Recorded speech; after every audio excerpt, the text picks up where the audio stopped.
সিং জি, এইখান থেকেই তো বারাসাতে বাস যায় না? হ্যাঁ, আপনি কি বারাসাত যাবেন বাসে? না না, বাসে যাব না।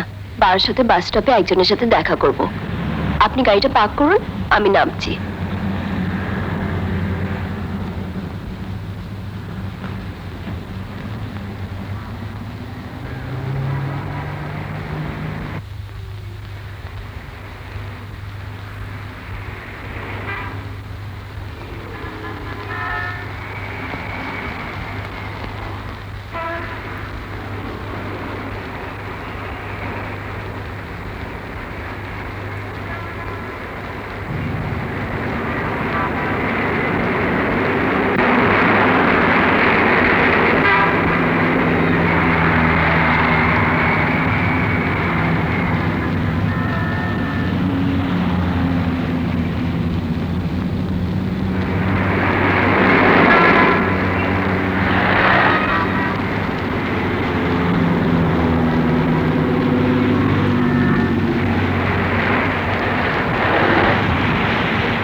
শুনছেন দেবপ্রিয় বাবু?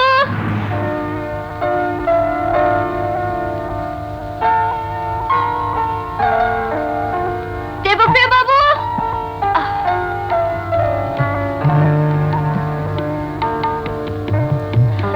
শুনছেন দেবপ্রিয় বাবু?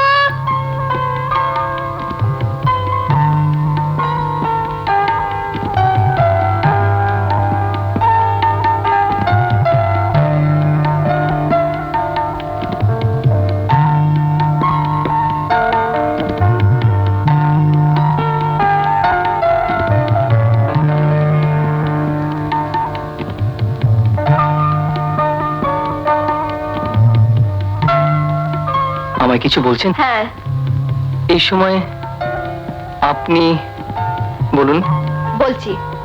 আপনি এমন কেন? কেন? কি করলাম? সমী বাবার অপমানগুলো ওভাবে সহ্য করলেন কেন? একটা প্রোটেস্ট করলেন না? আপনি সব শুনেছেন? পাশের ঘরেই ছিলাম। আমি কেমন পারি না।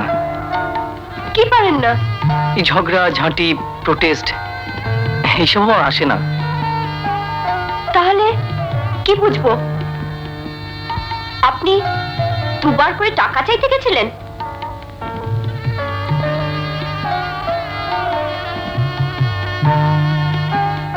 আমি এমন কাজ করি না।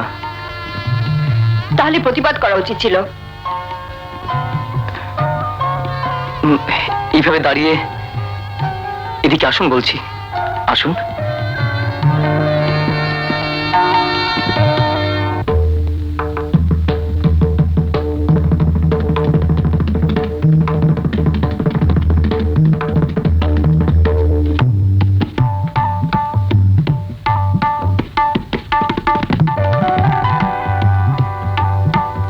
শুনুন,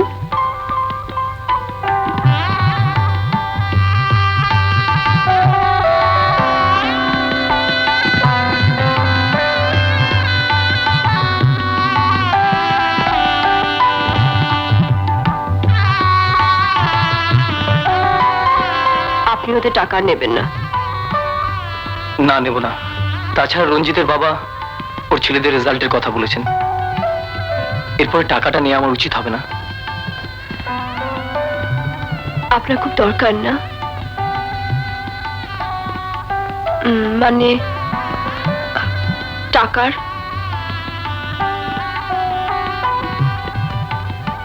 কিছু মনে করবেন না, আমি হয়তো অধিকারের মাত্রা ছাড়িয়ে গেছি।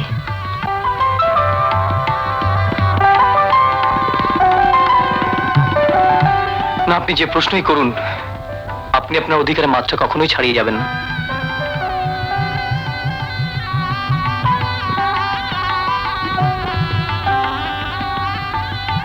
চলুন।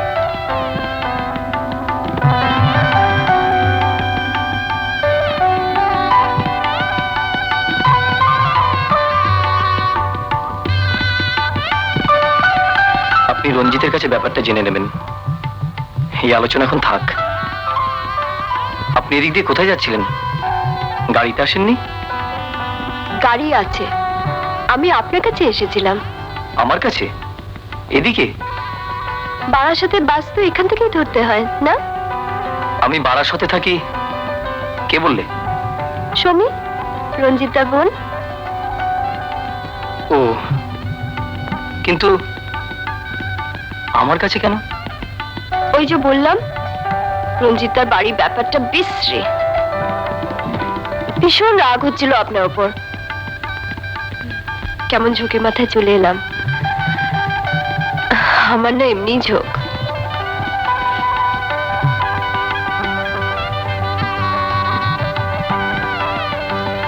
শুনেছি আপনি নাকি কথা বলেন না, এখন তো বেশ বলছেন।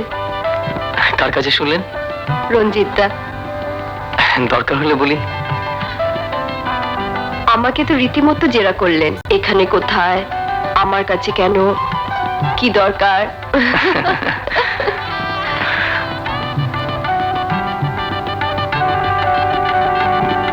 বুঝতে পারছি না, সমীদের বাড়ির ঘটনা জিজ্ঞেস করছি, টাকার কথা জিজ্ঞেস করছি, এসব অনধিকার চর্চা নয়? আমার জানার কি দরকার বলুন? আপনার অধিকার আছে। আমার জীবনে, আমার এই ছোট্ট পৃথিবীতে আমার কথা এমন করে কে ভাবছে বলুন?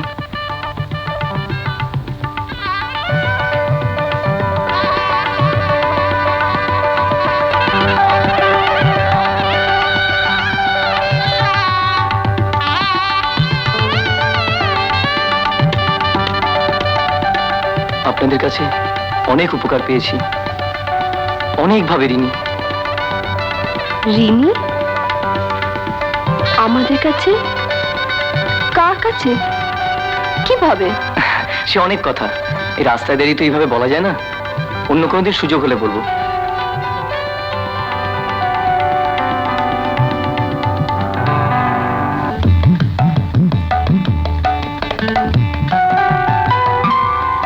আপনি কাল কলেজে আসবেন? সায়েন্স ডিপার্টমেন্টের সামনে দুপুর 12টার সময় আমি থাকবো। ক্লাস আছে যে, পালিয়ে? এবার বলুন তো, কত টাকা দরকার? আমি কাল নিয়ে আসবো। না না না, টাকার দরকার নেই। সংকোচ হলে পরে শোধ করে দেবেন। এবার চলুন, গাড়িতে পৌঁছে দিন।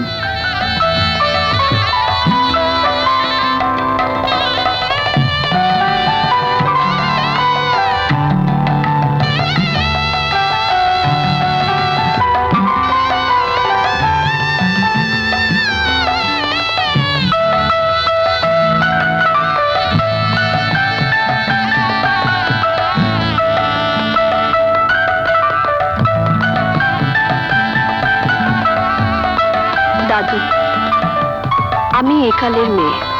ভাবতাম লজ্জা সংকোচ সব জয় করেছি। রাস্তাঘাটে অপরিচিত মানুষকে দেখে লজ্জা পাবার তো কিছু নেই। আলাপ পরিচয় এমন তো রোজ কত ঘটছে, কিন্তু প্রথম দেখে ভালো লাগা কোনোদিন বাতিল হয়নি। আমার বেলায়ও হলো না। আমার একজনকে ভালো লাগলো।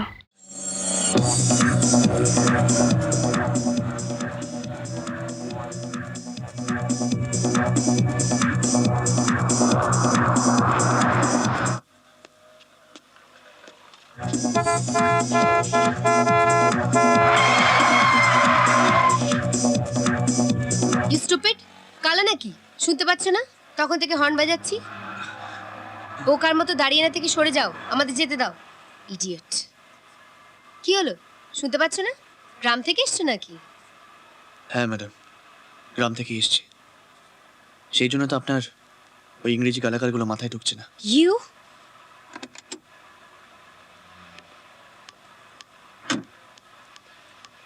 এই, তুমি শুনতে পাচ্ছ না? ইউ ইডিয়েট, স্টুপিড, দুটো মানেই তো বোকা। নতুন কিছু বলুন।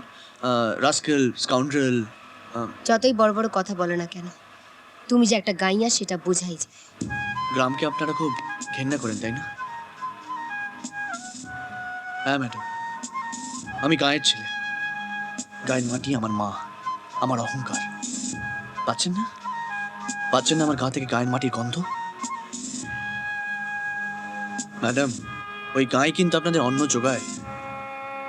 তাই গ্রামকে ঘেন্না নয়, গ্রামকে ভালোবাসতে শিখুন। এই দিশা, ওর সাথে কি এত কথা বলছিস? চলে আয়।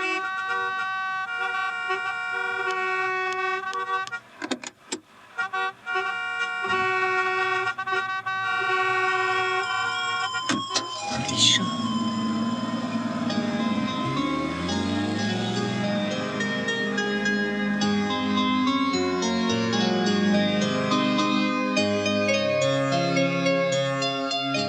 হ্যাঁ ম্যাডাম, আমি গায়ের ছেলে। পাচ্ছেন না আমার গা থেকে গায়ের মাটির গন্ধ? ম্যাডাম, ওই গায়ে কিন্তু আপনাদের অন্ন যোগায়। তাই গ্রামকে ঘেন্না নয়, গ্রামকে ভালোবাসতে শিখুন।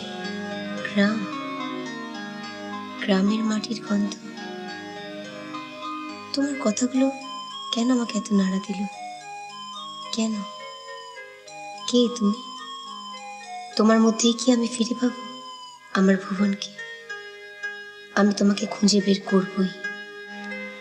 আমি জানি না তুমি সেই দিশা কিনা, আমার দিশা। যদি হয় এর চেয়ে বড় চমক আর কিছুই হবে না। খোঁজার আগে আমি তোমায় পেয়ে গেলাম, কিন্তু আবার দেখা হবে কি করে? আমি তো এখানে কিছুই চিনি না। কি রে, কবিদের মতো গালে হাত দিয়ে বসে আছিস কেন? মানে? মানে একটাই, তুই প্রেমে পড়েছিস। বসে বসে প্রেমিকার স্বপ্ন দেখছিস? হ্যাঁ, আরে বাস্তবে আয়। এনে তোর বাবার একটা চিঠি এসছে। ও,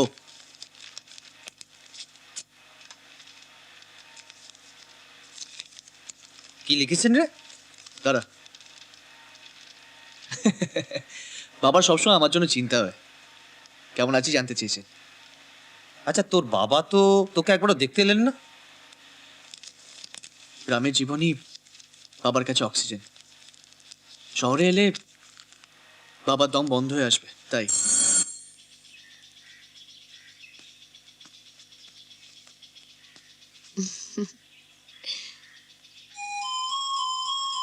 আপনি ডিস্টার্ব করলাম বুঝি? অবাক তো করলেন। কেন? এইভাবে এখানে। তোমার সামনে কিভাবে? মাটির গন্ধ খুঁজতে খুঁজতে চলে এলাম।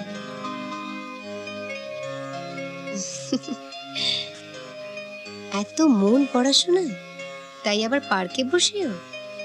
যেখানে থাকি জায়গা খুব কম আর লোক খুব বেশি, তাই। একটা কথা জিজ্ঞেস করব?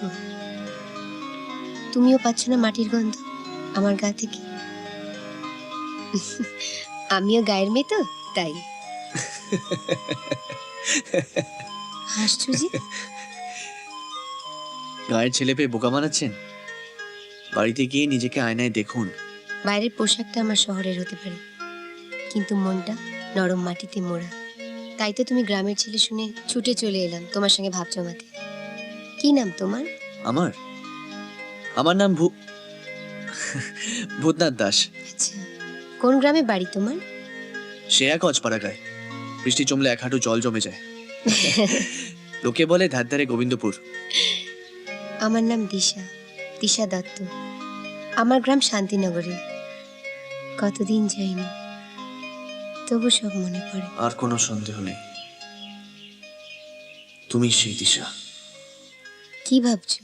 হ্যাঁ, তো হঠাৎ গ্রাম ছাড়লেন কেন? ছাড়লাম না ছাড়াছাড়ি হয়ে গেল। এমন একটা ঝড় এলো, শান্তিনগরের সঙ্গে আমার ভালোবাসা। ছাড়ো এসব কথা। আমি তোমার সঙ্গে বন্ধুত্ব করতে চাই। এই দিনটার অপেক্ষাতেই ছিলাম আমি দিশা। তোমার বাবার প্রতিশোধ আমি তোমাকে দিয়েই নেব।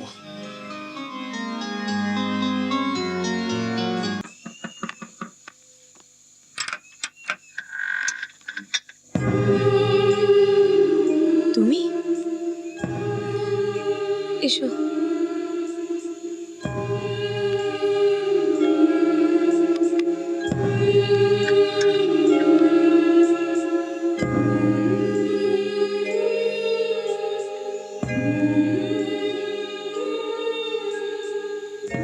কি ভাবছো সেলিম? ভাবছি ভাবছি আমাদের আমাদের জীবন থেকে অনেকগুলো বছর চলে গেছে। আবেগ আবেগ এখন আমার কাছে অতীত। তবু তবু কেন জানি না বারবার আমার হারিয়ে যাওয়া দিনগুলোর কথা মনে পড়ছে। হারিয়ে যাওয়া দিনগুলো তুমি ইচ্ছে করলে তো ফিরে পেতে পারো সেলিম। কি পারো না? জবা, ইচ্ছেটাকে বড় ভয় পাইছে। জীবনের ভাঙা গড়া খেলায় মানুষের ইচ্ছের কোনো দাম নেই। তুমি তুমি জবা, তাই শুধু তুমি মায়ের পায়ের অঞ্জলি হতে পারো, কিন্তু অন্য কোনো চরণে তুমি নিবেদিত হতে পারো না। থাক, ওসব কথা থাক। আজকে আমি একটা কথা তোমাকে জানাতে এসেছি। ভুবন আমার ছেলে নয়। তোমার মতো আমি আজও অবিবাহিত। ভালোবাসার স্মৃতি আঁকড়ে বেঁচে আছে। ভুবন ভুবন তাহলে কি? এক রাতে এক মৃত মায়ের বুক থেকে ওই সদ্যজাত শিশুকে আমি বুকে তুলে নিয়েছিলাম। সমাজচ্যুত হওয়ার ভয়ে হিন্দুরা কেউ ওকে দাহ করেনি, মুসলমানরা কেউ কবর দিতে চায়নি। ওই সন্তানের মাকে আমি সৎকার করেছিলাম। জবা, তোমার কাছে আমার একটা অনুরোধ আছে। অনুরোধ নয় সেলিম, বলো আদেশ। কি করতে হবে? আমার অবর্তমানে তুমি ভুবনের পাশে গিয়ে দাঁড়াবে। তোমার অবর্তমানে মানে? কোথায় যাচ্ছ তুমি? একটা ঝড় আসছে, ভয়ঙ্কর কাল বৈশাখী ঝড়। গোটা গ্রামটাকে বাঁচাতে সেই ঝড়ের সামনে আমাকে বুক পেতে দাঁড়াতে হবে। যদি বাঁচি তাহলে তো সব ঠিক আছে, যদি তাহলে ভুবনী আমার স্বপ্ন পূরণ করবে। জবা, তুমি আমাকে কথা দাও, তুমি ভুবনের পাশে তাহলে থাকবে। বলো জবা।